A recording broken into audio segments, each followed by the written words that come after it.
तो इस वजह से इंपॉर्टेंट पार्ट है और ध्यान देना है, आपस में बातें नहीं करनी। दक्ष इधर आ जा, खाली जगह, जल्दी आओ।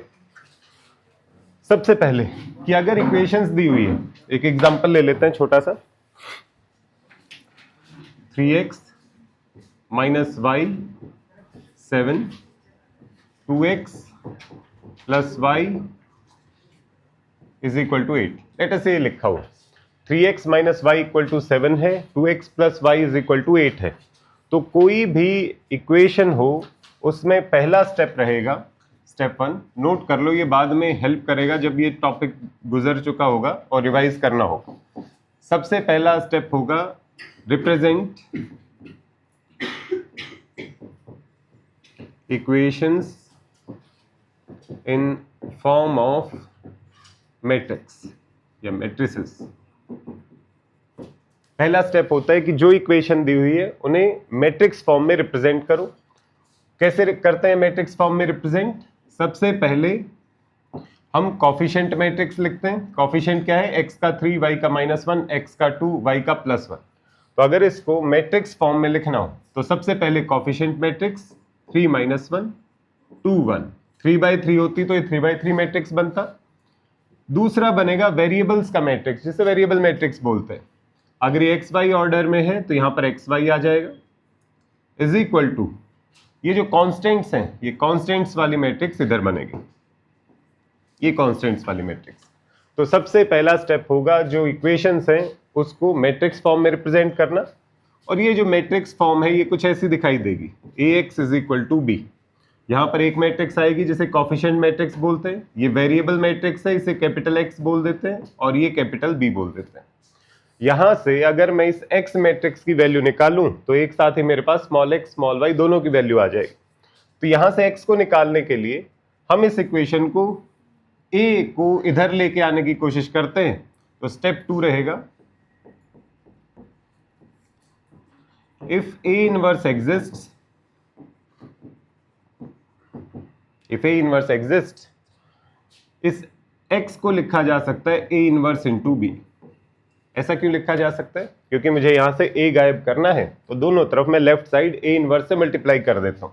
लेफ्ट साइड इधर बनेगा A inverse into A into X, इधर बनेगा लेफ्ट साइड में A इनवर्स इंटू B। इसका ध्यान देना जरूरी है, ये लेफ्ट साइड में ही आएगा, राइट साइड में नहीं आएगा। A इनवर्स इंटू A बनता है आइडेंटिटी, आइडेंटिटी इंटू X बनता है X, तो X की value A inverse into B बनती है। तो अगर A इनवर्स निकाला जा सकता है तो X की value A inverse into B करके निकाल लो और आपका आंसर आ जाना चाहिए। अगर 2/2 मैट्रिक्स है, फॉर 2/2 मैट्रिक्स, ये जो A इनवर्स में एक स्टेप आता है कोफैक्टर्स का transpose divided by determinant of A, जो कोफैक्टर का ट्रांसपोज है उसे एडजॉइंट बोलते हैं। तो 2/2 मैट्रिक्स में एडजॉइंट निकालना आसान है। 2/2 मैट्रिक्स में एडजॉइंट ऑफ A होता है कि अगर कोई मैट्रिक्स ये दिया हुआ है A B C D, अगर ये A मैट्रिक्स हो तो इसका एडजॉइंट आसान तरीके से ऐसे लिखा जा सकता है कि जो डायगोनल पे एलिमेंट्स हैं उनकी पोजीशन चेंज कर दो, जो बचे हुए एलिमेंट्स हैं उनका साइन चेंज कर दो। डायगोनल पे एलिमेंट्स हैं AD, DA पोजीशन चेंज, बाकियों के sign change, -B -C। 2/2 matrix में एडजॉइंट सीधा सीधा लिखा जा सकता है। तो अगर छोटी मैट्रिक्स हो तो A इनवर्स निकालना बिल्कुल आसान काम रहता है, उसमें आपको कोफैक्टर्स अलग से नहीं निकालने, उसका ट्रांसपोज करने की जरूरत नहीं। तो अगर मुझे यहां पर x की वैल्यू निकालनी हो, x की वैल्यू है A इनवर्स इंटू B, तो x की वैल्यू लिखी जा सकती है adjoint of A divided bye determinant of A into B। अगर डिटरमिनेंट ऑफ A 0 नहीं है, A इनवर्स एग्जिस्ट करने का मतलब यह है कि डिटरमिनेंट की वैल्यू अगर 0 नहीं है तो A इनवर्स पक्का एग्जिस्ट करेगा, adjoint of A by determinant of A। अगर डिटरमिनेंट ऑफ A 0 है तो उसे बोलते हैं सिंगुलर मैट्रिक्स, उसमें A इनवर्स एग्जिस्ट नहीं करेगा। तो उसके लिए हम दूसरा तरीका अपनाएंगे कि सॉल्यूशंस इनफाइनाइट है या कोई भी सॉल्यूशन नहीं। फिलहाल हम लिख रहे हैं कि अगर यूनिक सॉल्यूशन है, डिटरमिनेंट ऑफ A एग्जिस्ट करता है तो A इनवर्स एग्जिस्ट करता है, A इनवर्स एग्जिस्ट करता है तो X की value A inverse into B आ जाएगी। तो डिटरमिनेंट ऑफ A अगर मैं यहां से लिखूं, डिटरमिनेंट ऑफ A बनेगा 3 × 1 3 माइनस 2 × -1 -2। डिटरमिनेंट ऑफ A है 5। एडजॉइंट ऑफ A क्या होगा? एडजॉइंट ऑफ A को लिखा जा सकता है जो डायगोनल पे हैं उनकी पोजीशन चेंज 1 3, जो बचे हुए हैं उनके साइन चेंज, -1 का +1, +2 का -2। वैल्यूज लिख देते हैं। तो यहां से x की वैल्यू को लिखा जा सकता है 1 by determinant of a 1/5 into adjoint of a 1 1 -2 3 into b की वैल्यू है 7 8। इनको अगर मैट्रिक्स को मल्टीप्लाई करूंगा तो डायरेक्ट मेरे पास x की वैल्यू आएगी। तो x बनेगा 1/5 फर्स्ट रो फर्स्ट कॉलम, ये बनेगा 1 into 7 plus 1 into 8, 7 plus 8 15, -2 into 7 3 into 8, -14 plus 24, plus 24 -14 10 बनेगा। x की वैल्यू यहां से बन जाएगी 1/5, अगर हर एक एलिमेंट के साथ जाके मल्टीप्लाई होगा तो 3 and 2, x मैट्रिक्स यहां से आ जाएगा। इस केस को बोलते हैं यूनिक सॉल्यूशन। यूनिक क्यों?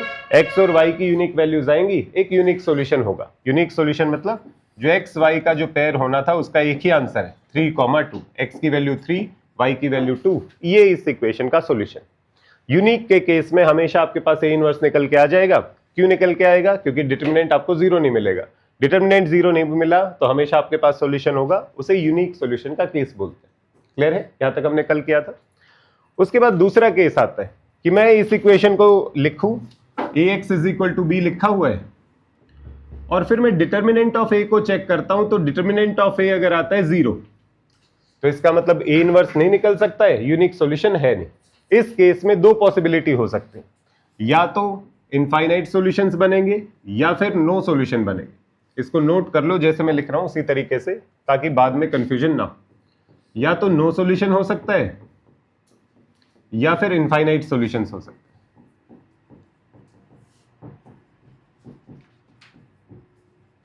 तो अगर डिटर्मिनेंट ऑफ a = 0 है तो हम इसको ax = b को x = a inverse into b नहीं लिख सकते, इनवर्स एग्जिस्ट ही नहीं करता है। तो हम इसको रीअरेंज करके लिखते हैं determinant of a into X is equal to adjoint of a into b।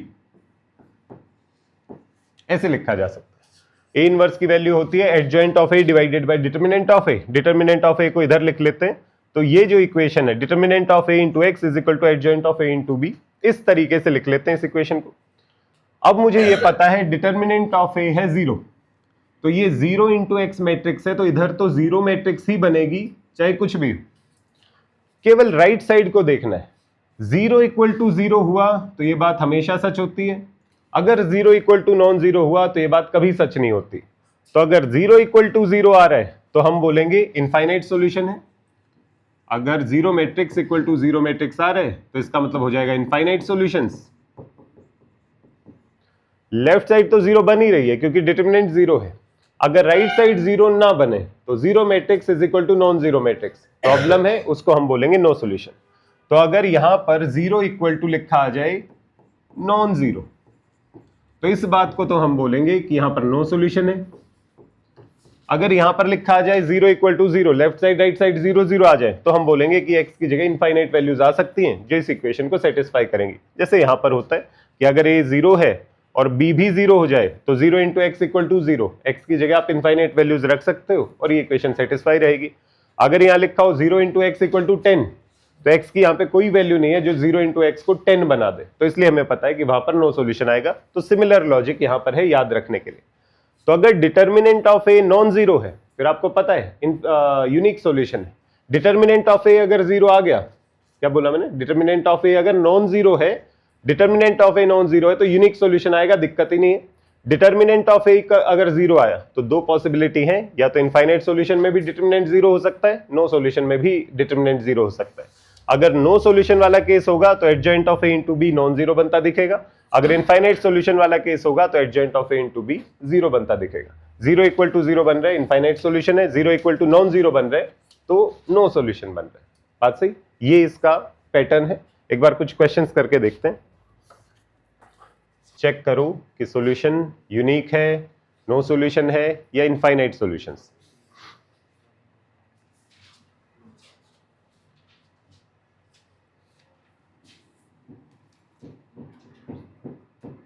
Step 1 matrix form में लिखो। स्टेप 2 चेक करो कि उसे x को a इनवर्स इंटू बी लिखा जा सकता है कि नहीं। इनफाइनाइट सॉल्यूशन आ रहा है।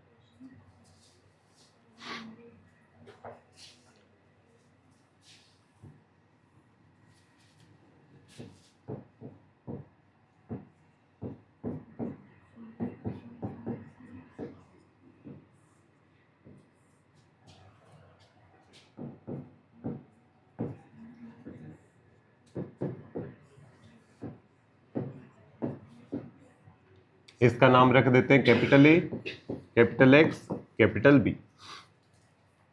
ए X is equal to B से अगर मैं ए इनवर्स निकाल सकता हूं तो एक्स को लिखा जा सकता है ए इनवर्स इंटू बी।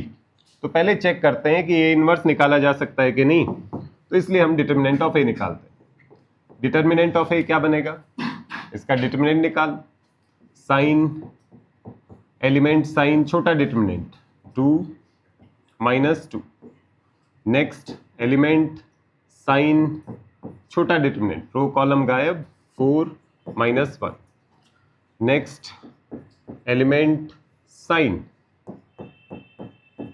छोटा डिटर्मिनेंट, रो कॉलम गायब -4 + 1,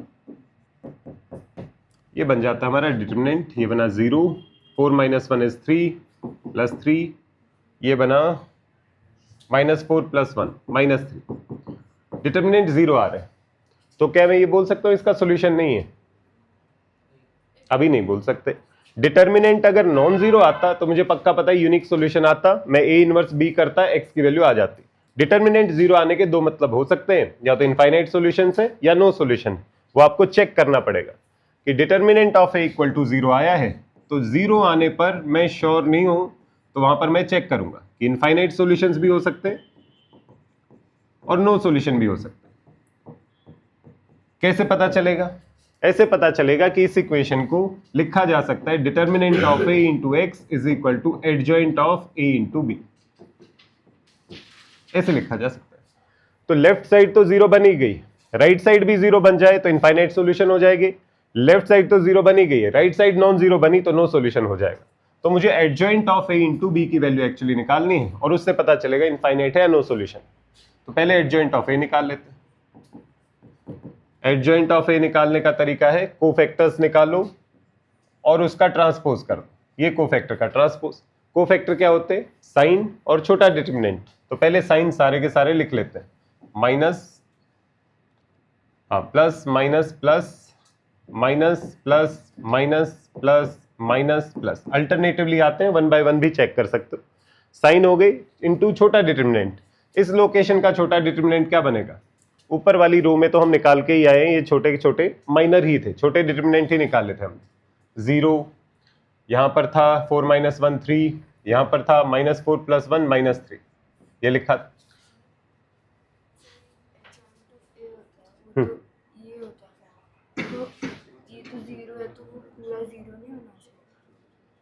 पर ए इनवर्स एग्जिस्ट नहीं कर रहा है ना, ये तो एग्जिस्ट ही नहीं करता, इसको ये नहीं लिख सकते। एडजॉइंट ऑफ ए हमेशा एग्जिस्ट करेगा, ए इनवर्स हमेशा एग्जिस्ट करे, कोई जरूरी नहीं। किसी भी मैट्रिक्स में इसको अलग से नाम देने की क्या जरूरत थी? कोफैक्टर के ट्रांसपोज का एडजॉइंट ऑफ ए, इतना स्पेशल नाम देने की क्या जरूरत थी? सीधा बोल देते कोफैक्टर का ट्रांसपोज डिवाइडेड बाय डिटर्मिनेंट। वो रीजन ये है कि ए इनवर्स कभी एग्जिस्ट करेगा, कभी एग्जिस्ट नहीं करेगा, डिटर्मिनेंट ऑफ ए पे डिपेंड करता है, डिवाइड में आता है डिटर्मिनेंट। पर एडजॉइंट ऑफ ए हर एक मैट्रिक्स का हमेशा एग्जिस्ट करता है, तो ये वाला मैट्रिक्स हमेशा एग्जिस्ट करता है। कोफैक्टर्स निकालोगे, हर लोकेशन के कोफैक्टर्स आएंगे, क्योंकि डिवाइड में कुछ नहीं आ रहा है। ट्रांसपोज करोगे कोई दिक्कत नहीं है, रो बन जाएगा कॉलम। तो ये हमेशा एग्जिस्ट करता है, ए इनवर्स हमेशा एग्जिस्ट करे, कोई जरूरत नहीं। ठीक है, इस लोकेशन का माइनर क्या बन रहा है बताते चलो, आपने अगर सॉल्व किया हुआ। ट्रांसपोज से पहले वाली मैट्रिक्स है, ट्रांसपोज करने के बाद मत बता देना। -2 0, ये क्या बन रहा है? 3 -3 0 -3 3। तो एडजॉइंट ऑफ ए बन जाता है 0 0 0। सेकेंड कॉलम बन जाएगा सेकेंड रो, थर्ड कॉलम बन जाएगा थर्ड रो, -3 + 3 + 3। एक बार चेक करो एडजॉइंट ऑफ ए यही है कि नहीं, यही बन रहा है एडजॉइंट ऑफ ए, सेम आ रहा है, कहीं आगे जाके दिक्कत आए। एडजॉइंट ऑफ ए आ गया, adjoint of A into B की वैल्यू और निकालनी, adjoint of A into B, इसको और चेक करना। तो adjoint of A into B हो जाएगा, एडजॉइंट ऑफ ए को 0 0 0 -3 3 3 -3 3 3, इसको b से और मल्टीप्लाई कर, b है 3 2 1, अगर मल्टीप्लाई करते हैं तो ये बनेगा फर्स्ट रो फर्स्ट कॉलम 0 ही बनेगा, सारे element 0, first row first column हो गया, सेकंड रो सेकंड कॉलम, ये इसमें से बल्कि 3 कॉमन निकाल लेते तो और भी अच्छा होता, क्योंकि सब में 3 मल्टीप्लाइड है हर एलिमेंट के साथ, पर अब हम आ गए हैं तो लिख ही लेते हैं। -9 +6 +3, ये बनेगा -9 वही +6 +3, ये बन रहा है 0 0 0। तो adjoint of A into B, ये भी 0 मैट्रिक्स आ रहा है, तो लेफ्ट साइड तो 0 आ ही रही थी, adjoint of A into B भी 0 आ रहा है, अगर लेफ्ट साइड भी 0 राइट साइड भी 0 तो इसका मतलब इनफाइनाइट सॉल्यूशंस बनेंगे, ये अपना आंसर हो जाएगा। बात सही। इस तरीके से सॉल्यूशन ऑफ इक्वेशंस को चेक करते हैं। सबसे पहले डिटर्मिनेंट नॉन जीरो आया तो सीधा सीधा ए इनवर्स इंटू बी अपना आंसर हो जाएगा, x equal to A inverse into B. Determinant अगर जीरो आया तो दो केस बन सकते हैं, या तो इनफाइनाइट सॉल्यूशन होंगे या नो सॉल्यूशन होंगे। कैसे पता चलेगा? ये राइट साइड को सॉल्व करना पड़ेगा adjoint of A into B को। अगर adjoint of A into B भी जीरो मैट्रिक्स आ रहा है तो zero equal to zero matrix तो आएगा इनफाइनाइट सॉल्यूशन, अगर zero equal to non zero आता है तो आएगा नो सॉल्यूशन। बात सही। जब इनफाइनाइट सॉल्यूशन आते हैं तो उसको हम यहां ये कह के नहीं छोड़ सकते कि इनफाइनाइट सॉल्यूशन है तो हमारा काम खत्म। अगर इनफाइनाइट सॉल्यूशन है तो हमें बताना पड़ता है कि कौन से इनफाइनाइट सॉल्यूशंस। इनफाइनाइट सॉल्यूशंस तो हैं पर सॉल्यूशन तो बताओ, मैंने तो सॉल्व करने के लिए बोला था। तो अगर इनफाइनाइट सॉल्यूशंस आते हैं तो इस इक्वेशन को हम थोड़ा सा और सॉल्व करते हैं, नो सॉल्यूशन आते हैं तो बात यहां पे खत्म हो जाती है। तो अभी आया इनफाइनाइट सॉल्यूशंस, तो इनको सॉल्व करने का तरीका ये कि इनफाइनाइट सॉल्यूशन का मतलब है एक्स वाई जेड की इनफाइनाइट पेयर्स मिलेंगे आपको जो इस कंडीशंस को सेटिस्फाई करते हैं। तो हम रैंडमली z की कोई भी एक वैल्यू ले लेते हैं, z is equal to k, कोई भी रैंडम वैल्यू ले ली z इक्वल टू k, और z इक्वल टू k उसमें पुट करके x और y की वैल्यू k की टर्म्स में निकाल लेते हैं, क्योंकि k की वैल्यू चेंज करते जाओ x y z का पेयर चेंज होता जाएगा। तो रैंडमली हम z की वैल्यू k रख लेते हैं और फिर x और y की वैल्यू और निकालते हैं। तो उस इक्वेशन में x माइनस वाई बन जाएगा, x minus y is equal to 3 minus Z 3 minus K, second term बन जाएगी 2x plus y, 2x plus y is equal to 2 plus K, ये बन जाएगा।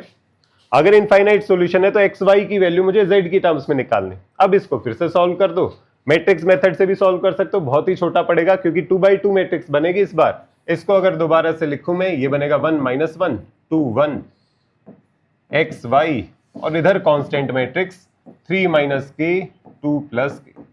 यहां से x और y की वैल्यू k की टर्म्स में निकालनी है और हमारा काम खत्म। ये है a, ये है कैपिटल X, ये है b।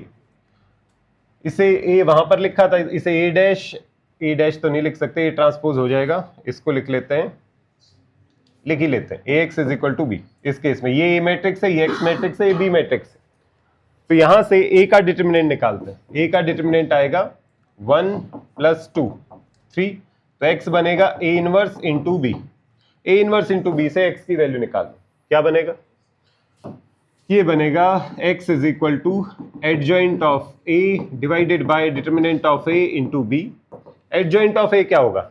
2 बाई 2 मैट्रिक्स का एडजॉइंट निकालना आसान, डायगोनल की पोजीशन चेंज, बाकियों के साइन चेंज, 1 माइनस 2, ये एडजॉइंट ऑफ a है, divided by determinant of a। Determinant of a कितना था? 3, और b मैट्रिक्स कितना है? 3 माइनस के 2 प्लस के।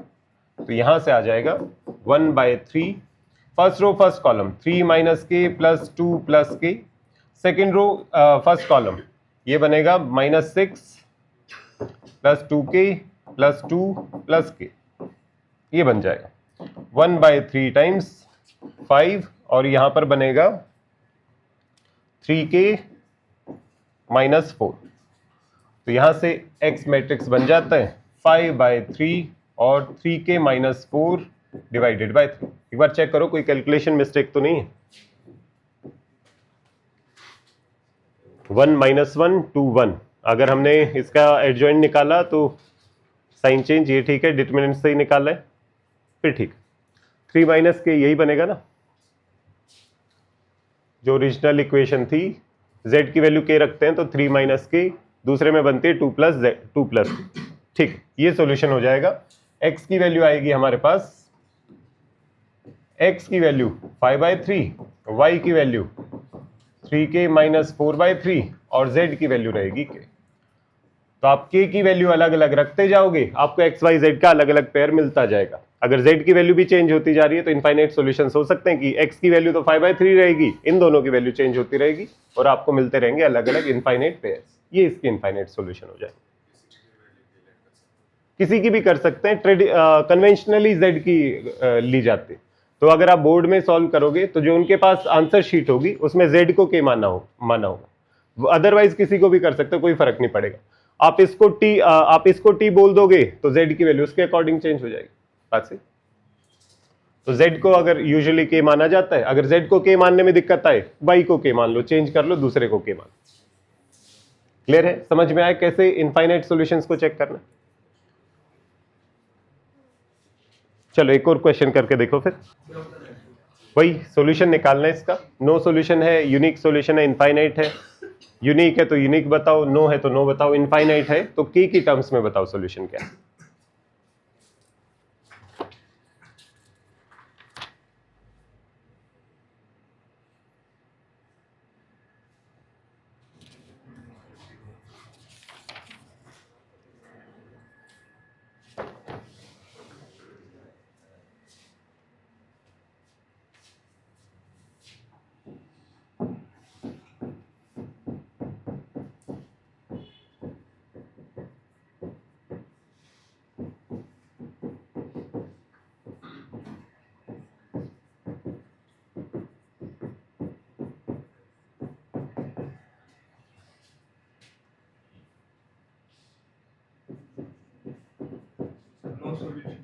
नो सॉल्यूशन आ रहा है, इनफाइनाइट दिया होगा आंसर तो।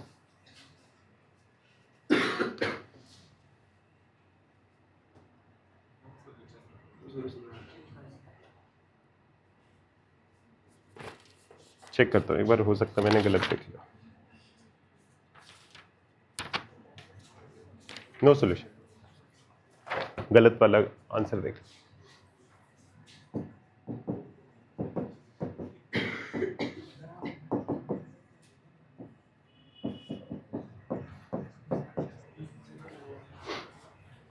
ये पैटर्न ध्यान रखना है। डिटर्मिनेंट निकालो, जीरो नहीं आ रहा है तो यूनिक सॉल्यूशन आ जाएगा a इनवर्स इंटू बी से।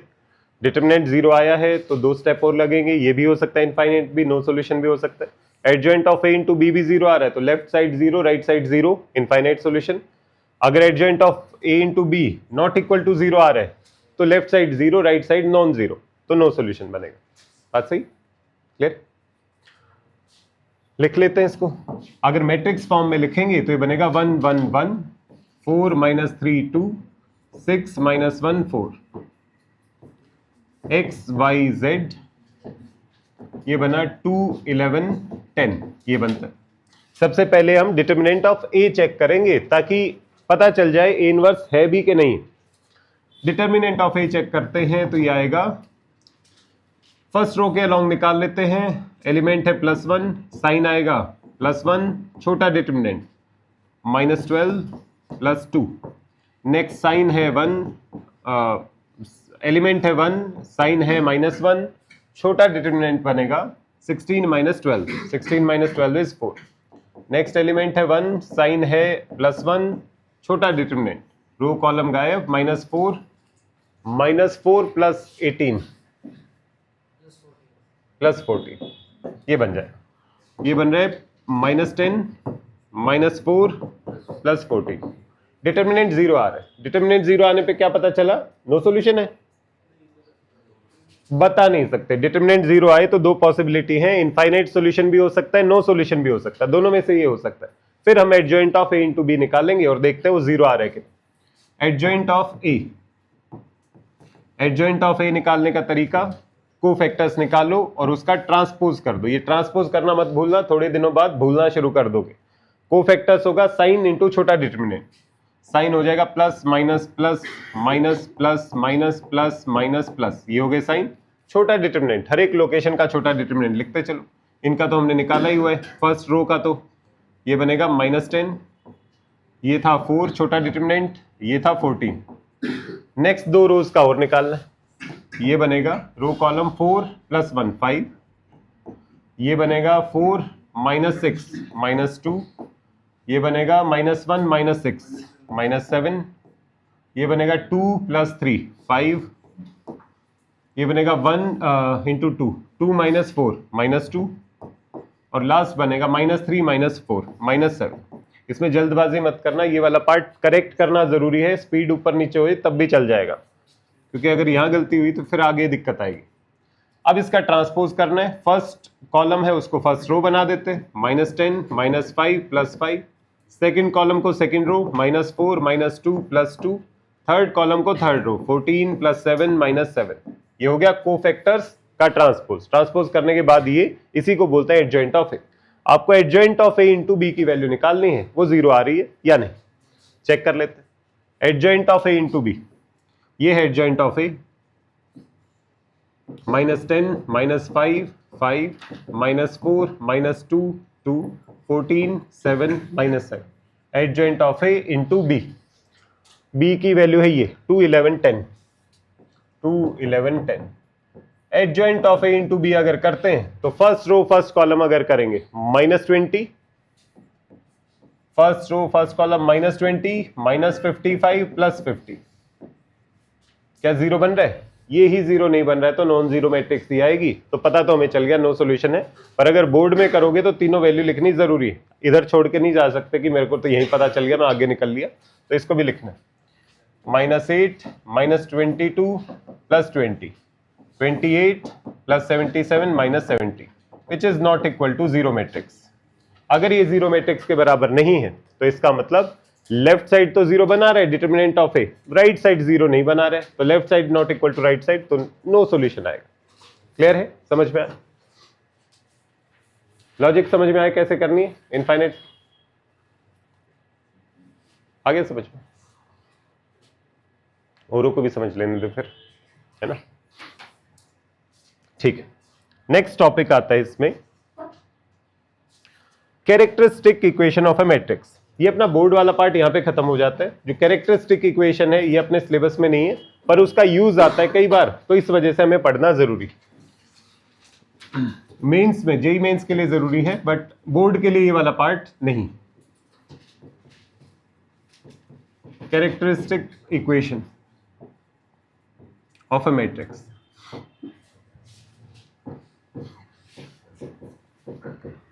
क्या होती है कैरेक्टरिस्टिक इक्वेशन?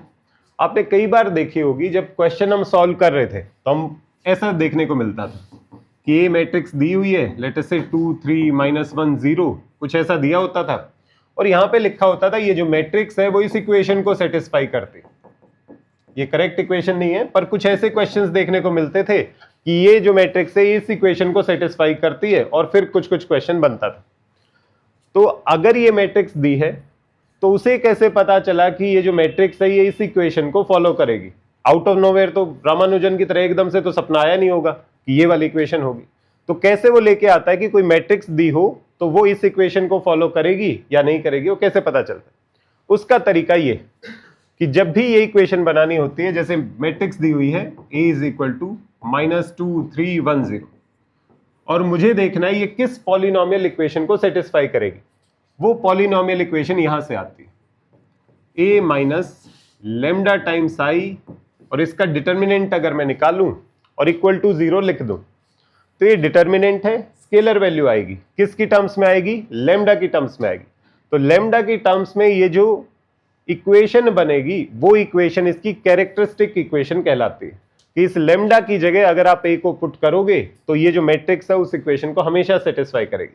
जैसे ये मैट्रिक्स दी हो और इसकी मुझे इक्वेशन निकालनी हो कि ये किस पॉलिनोमियल को सेटिस्फाई करेगी, तो मैं क्या करूंगा? a - लैम्डा टाइम्स i का डिटरमिनेंट 0 कर दूंगा और देखूंगा लैम्डा में कौन सी इक्वेशन बन रही है। देखो a - lambda times i -2 3 1 0 minus lambda times identity matrix 1 0 0 1, ये मैट्रिक्स बनती है -2 - लैम्डा, यहां बनेगा -2 - लैम्डा, 3 - लैम्डा टाइम्स 0 3 ही बनेगा, 1 - लैम्डा टाइम्स 0 1 ही बनेगा, 0 - लैम्डा टाइम्स 1 माइनस लैम्डा बनेगा। ये बना, ये है a - lambda times i matrix. इसका डिटरमिनेंट 0 के इक्वल पुट कर दो और लैम्डा की टर्म्स में आपको एक इक्वेशन मिलेगी, वही इसकी कैरेक्टरिस्टिक इक्वेशन। अगर इसका डिटर्मिनेंट 0 करें,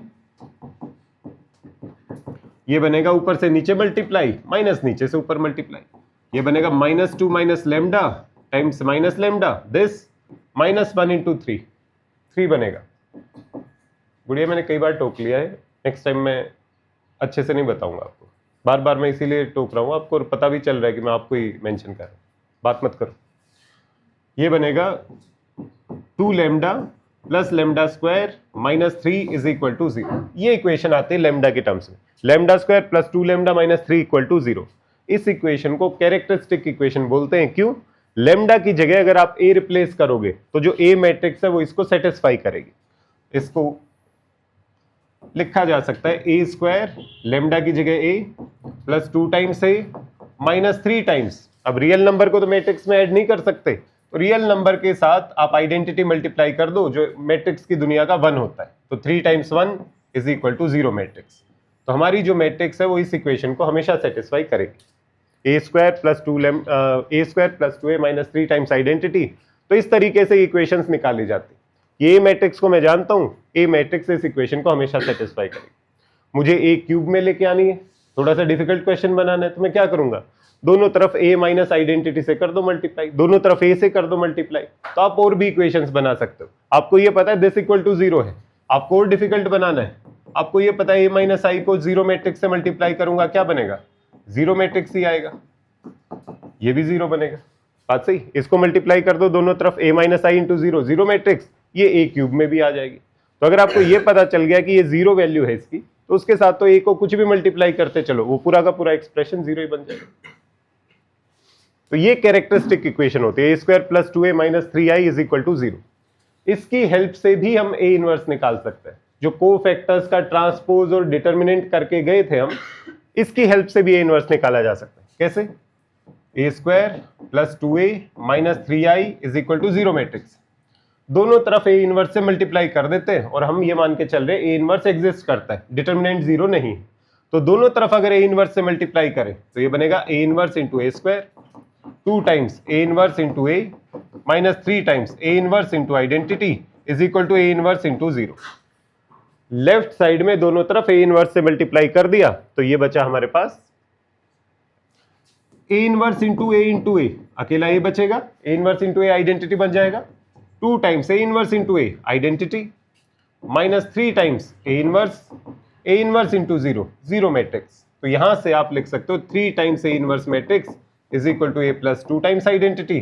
3 को आप डिवाइड में भेज दो, 3 को अगर डिवाइड में भेज दोगे तो ये बन जाएगा a plus 2i divided by 3, ये a इनवर्स की वैल्यू आएगी। a मुझे पता है, a प्लस 2i करूंगा डिवाइड बाय 3 करूंगा, a इनवर्स आ जाएगा, जिसमें कहीं कोफैक्टर हमने कुछ नहीं निकाला, ना एडजॉइंट निकाला। बात सही? तो ये एक मेथड हो सकता है, पर ये मेथड आप बोर्ड में यूज नहीं कर सकते, क्योंकि ये जो कैरेक्टरिस्टिक इक्वेशन वाला मेथड है ये हमारे 12th बोर्ड में नहीं। समझ में आया क्या करें? देखो कोई डाउट है तो एक बार पूछो, करके देखें, एक कैरेक्टरिस्टिक इक्वेशन बना के देखें।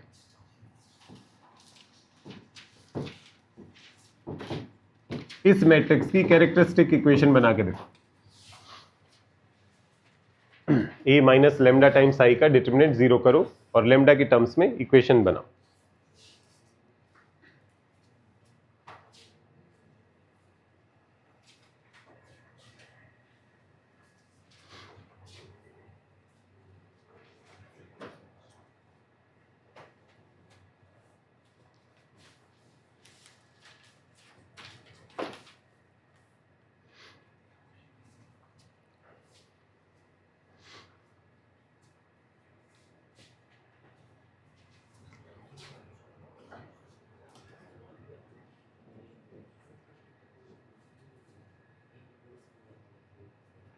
निकल गई क्या कैरेक्टरिस्टिक इक्वेशन? जैसे यहां पे निकाली थी हमने ये a square plus 2a minus 3i निकाली थी, ऐसे यहां पर a square is equal to 8i होगा, 8 a square minus 8i is equal to. देखो और किसी की क्या आ रही है कैरेक्टरिस्टिक इक्वेशन? यही आ रही, a minus lambda times identity is equal to 0।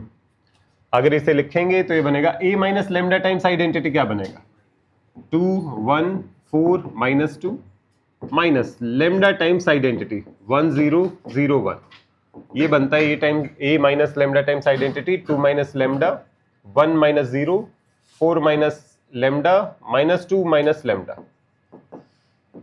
ये है a minus lambda times I. इसका डिटर्मिनेंट 0 रख दो, लेमडा में जो इक्वेशन बनती है वो हमारी कैरेक्टरिस्टिक इक्वेशन।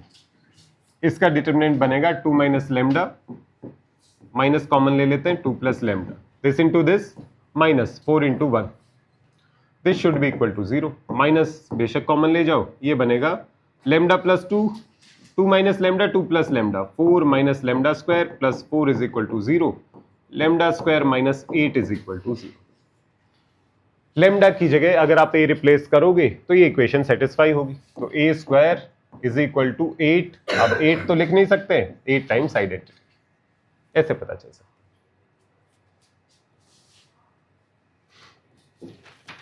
बात सही? ये कैसे हेल्प कर सकती है? अगर यही क्वेश्चन दिया होता और मुझसे पूछा होता कि a रेज टू पावर 50 कितनी वैल्यू बनेगी, अब देख सकते हो कि इसका यूज क्या है। मुझे a के बारे में इंफॉर्मेशन मिलती है कि a किस पॉलिनोमियल इक्वेशन को फॉलो करता है।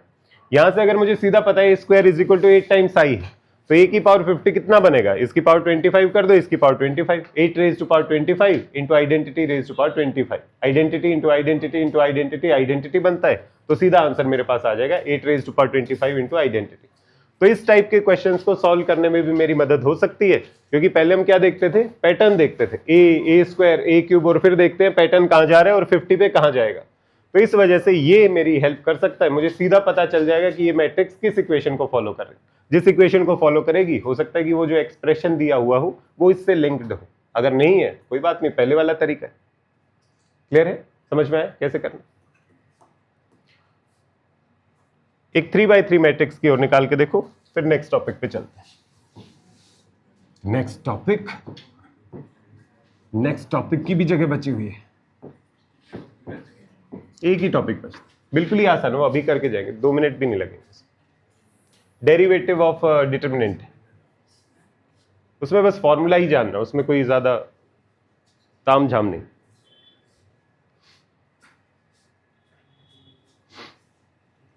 ये ए मैट्रिक्स है, इसकी कैरेक्टरिस्टिक इक्वेशन हमें बतानी।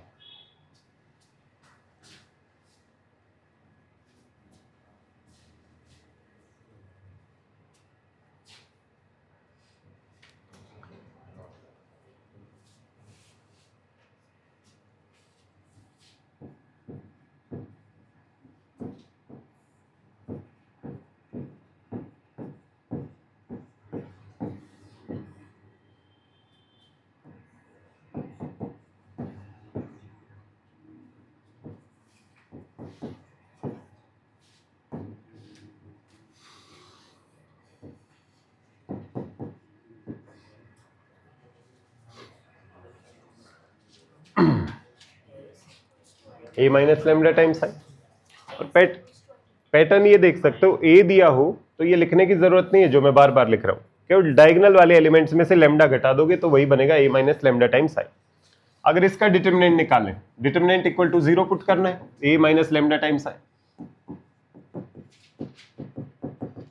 इसका डिटर्मिनेंट अगर निकालें, फर्स्ट रो के अलोंग ही निकाल देते हैं, एलिमेंट साइन छोटा डिटर्मिनेंट, रो कॉलम गायब, 1 माइनस लेमडा का whole square, this square minus 0, this should be equal to 0, ये बनेगा 1 minus lambda raise to power 3 is equal to 0। तो 1 माइनस लेमडा ये बनेगा इसमें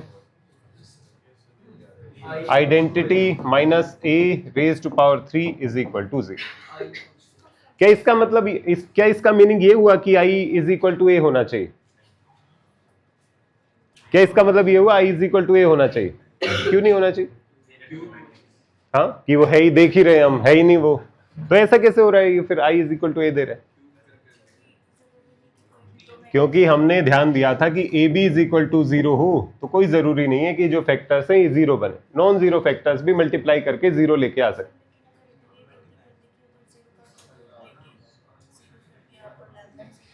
यहीं पे रुक जाना है फिर हमें। क्योंकि जो 3x3 मैट्रिक्स बनेगी वो क्यूब में बनेगी, जो 2x2 मैट्रिक्स बनेगी वो स्क्वायर में बनेगी, तो क्यूब में ही रुक जाना, उसको सिंप्लीफाई और नहीं करना। यहाँ पर i माइनस ए का क्यूब, ये i माइनस ए का जो क्यूब की इक्वेशन होगी उसको ये हमेशा सेटिस्फाई करेगा। बात सही समझ में? एक लास्ट टॉपिक और है जो अभी काम नहीं आएगा, डेरिवेटिव्स करेंगे उसमें एक आधे क्वेश्चंस में दिखाई देगा, तो एक बार बस फॉर्मूला नोट कर लो, उसका ज्यादा यूज अभी नहीं, क्योंकि डेरिवेटिव्स का फॉर्मूला है वो डेरिवेटिव्स में काम आएगा। अगर कोई डिटर्मिनेंट दिया हुआ है, लेट अस से ये लिखा है fx gx hx, ये f1 g1 h1 लिख लेते हैं, f2x g2x h2x f3x g3x h3x, ये लिखा हुआ। अगर कोई डिटर्मिनेंट लिखा हुआ है और उसके एलिमेंट्स अलग अलग फंक्शन है, ये x का फंक्शन है, मान लिया 2x लिखा हुआ है, x लिखा हुआ है, लेटर से log x लिखा हो, कुछ भी लिखा हुआ है, तो अगर मुझे इस डिटर्मिनेंट का, डिटर्मिनेंट तो स्केलर वैल्यू होती है, डिटर्मिनेंट थोड़ी ना मैट्रिक्स होती है, तो ये जो स्केलर वैल्यू है अगर इसका डिफरेंशिएशन करना हो तो उसका मेथड ये होता है D by D X of derivative of determinant of A is equal to, इस डेरिवेटिव का डिफरेंशिएशन करने का तरीका ये है, 1 बाय 1 किसी भी रो को पकड़ लो कि first row, second row, third row, या फिर कॉलम्स के अलोंग भी जा सकते हो, first column, second column, third column. तो 1 बाय 1 पहले फर्स्ट रो के डेरिवेटिव्स, बाकी दोनों रोज यूं की यूं, फिर दूसरी रो के डेरिवेटिव्स, बाकी दोनों रोज यूं की यूं, फिर तीसरी रो के डेरिवेटिव्स, बाकी दोनों रोज यूं की यूं। इसका फॉर्मूला ये बनता है f dash x g dash x h dash x, ऊपर वाली रो का डेरिवेटिव, नीचे वाली रोज यूं की यूं, f2x g2x h2x f3x g3x h3x, first वाली रो का डेरिवेटिव प्लस, अब इसी डिटर्मिनेंट में ऊपर वाली पहली और तीसरी रो यूं की यूं, दूसरी रो का डेरिवेटिव f1x g1x h1x, बीच वाली रो का derivative f2 dash g2 dash h2 dash, third row यूं की f3x g3x h3x, उसके बाद लास्ट वाली रो का डेरिवेटिव ये बनेगा, ऊपर वाली रो यूं की यूं, f1 g1 h1 f2 g2 h2, third वाली f3 डैश g3 डैश और h3 डैश। ये डेरिवेटिव का फॉर्मूला होता है अगर किसी डिटर्मिनेंट का करना। दूसरा तरीका भी है कि डिटर्मिनेंट को सिंप्लीफाई कर लो और फिर डेरिवेटिव करना शुरू कर दो, कोई दिक्कत नहीं, वो थोड़ा लंबा पड़ जाता है क्योंकि हर एक टर्म में तीन टर्म्स आएंगी, तीन टर्म्स का डेरिवेटिव करोगे, एक टर्म का डेरिवेटिव, बाकी दो यूं की यूं, फिर दो टर्म्स का करोगे तो अच्छे लंबे टर्म्स आएंगे। और आमतौर पर जब आपसे डेरिवेटिव पूछा जाएगा तो ऐसा नहीं होगा कि हर जगह फंक्शन ऑफ एक्स ही लिखा हुआ है, एक रो में लिखा मिलेगा या मैक्सिमम 2 रोज में लिखा मिलेगा, तो किसी भी रो, किसी भी कॉलम के अलोंग जा सकते थे। अगर रो के अलोंग जा रहे हो तो पहले फर्स्ट रो का डेरिवेटिव प्लस में सेकंड रो का डेरिवेटिव प्लस में थर्ड रो का डेरिवेटिव। अगर किसी रो में कांस्टेंट्स हैं, मान लिया सेकंड और थर्ड रो कांस्टेंट थी, तो ये 0 0 0 बन जाएगा, ये डिटर्मिनेंट 0, ये 0 0 0 बन जाएगा, ये डिटर्मिनेंट 0, फिर केवल आपको पहली रो की जरूरत पड़ेगी। इसको हम डेरिवेटिव में दोबारा देखेंगे, ये बस केवल नोट करने के लिए लिखा है, जब डेरिवेटिव करेंगे एक आधे क्वेश्चन में आएगा कि डिटर्मिनेंट ऐसे लिखा हुआ है और उसका डेरिवेटिव, तो बहुत लंबा पड़ जाएगा।